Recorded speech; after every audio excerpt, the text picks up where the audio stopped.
جس کا نام ایک معلم کی زندگی ہے، لکھا ہے کہ فلپس بونڈ کے بارے میں آپ کو بچوں کی خدمت سے مطلب تھا، چاہے وہ جرمنی کے ہوں یا ہندوستان کے۔ جرمنی میں ایسی عورتوں کی کیا کمی؟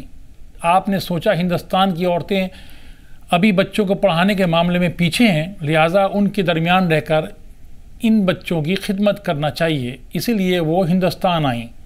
اسی طرح ڈاکٹر ذاکر حسین کے قریبی دوست پروفیسر مجیب نے بھی لکھا ہے کہ جتنے نمونے کے کام آپا جان نے جامعہ میں کیے کسی اور نے نہیں کیے ہوں گے۔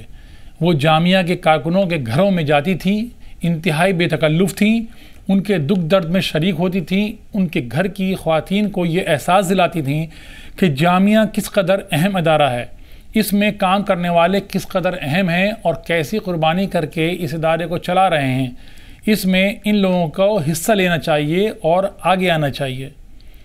اس کے ساتھ وہ یہ بھی سمجھاتی تھیں کہ مسلمان عورتیں پردے میں رہ کر بہت سا کام کر سکتی ہیں، خاص طور پہ سماجی فلاح و بہبود کے کام میں، جس کی ہندوستان میں باخلوص مسلمانوں میں سخت ضرورت تھی۔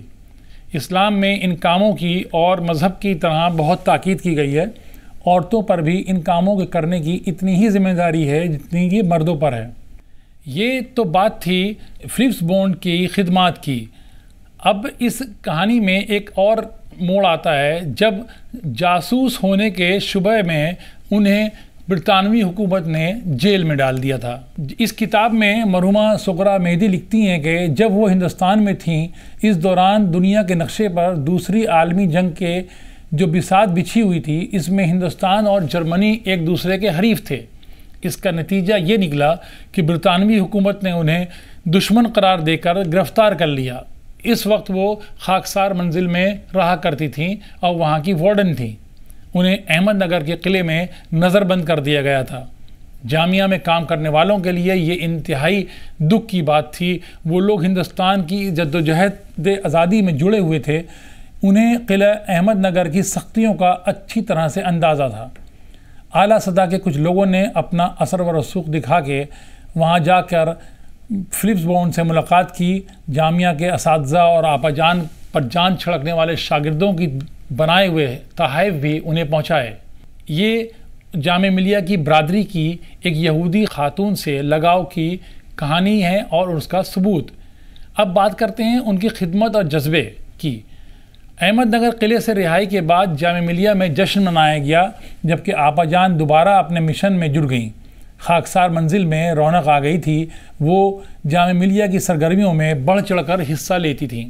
جب تک وہ صحت مند رہیں، بھاگ دوڑ کرتی رہیں، لیکن جب کینسر نے جکڑا تو پھر کمزور پڑیں، لیکن بستر سے بھی وہ اسکول کا کام کرتی تھیں۔ اگر بات کریں گریڈا فلپس بونڈ کی زندگی کے آخری لمحات کی، دراصل ڈاکٹر ذاکر حسین ان کے بغیر جامعہ ملیہ کے لیے وعدہ شدہ گرانٹ لینے کے لیے جانا نہیں چاہتے تھے، مگر خراب صحت کے سبب انہوں نے ڈاکٹر ذاکر حسین کو تنہا بھیجا، جبکہ خود بستر مرگ پر جامعہ ملیہ کے بارے میں اچھی خبر کا انتظار کرتی رہیں، اور اچھی خبر آئی بھی۔ وہ شدید درد کے عالم میں سکون سے مسکرا دیں، جو ان کی آخری مسکراہٹ تھی۔ اپریل 1943 کو ان کا انتقال ہوا تو جامعہ کی تعلیمی بستی سوگ میں ڈوب گئی تھی۔ ان کی خواہش کا احترام کرتے ہوئے جامعہ ملیہ کے قبرستان میں انہیں آخری آرام گاہ دی گئی، جہاں آج بھی ان کی قبر اور جامعہ ملیہ کے ایک گرلز ہاسٹل، جی پی ہاسٹل اور جی پی ڈے کیئر سینٹر انوکھی محبت اور رشتے کی کہانی بیان کر رہے ہیں۔ آخری بات کرتے ہیں جامعہ ملیہ اسلامیہ سے ایک یہودی خاتون کی محبت کی کہانی کو سغرا مہدی نے 75 سال مکمل ہونے پر پیش کیا تھا۔ اس کتاب میں آپا جان کا ایک پیغام کسی سبق سے کم نہیں ہے۔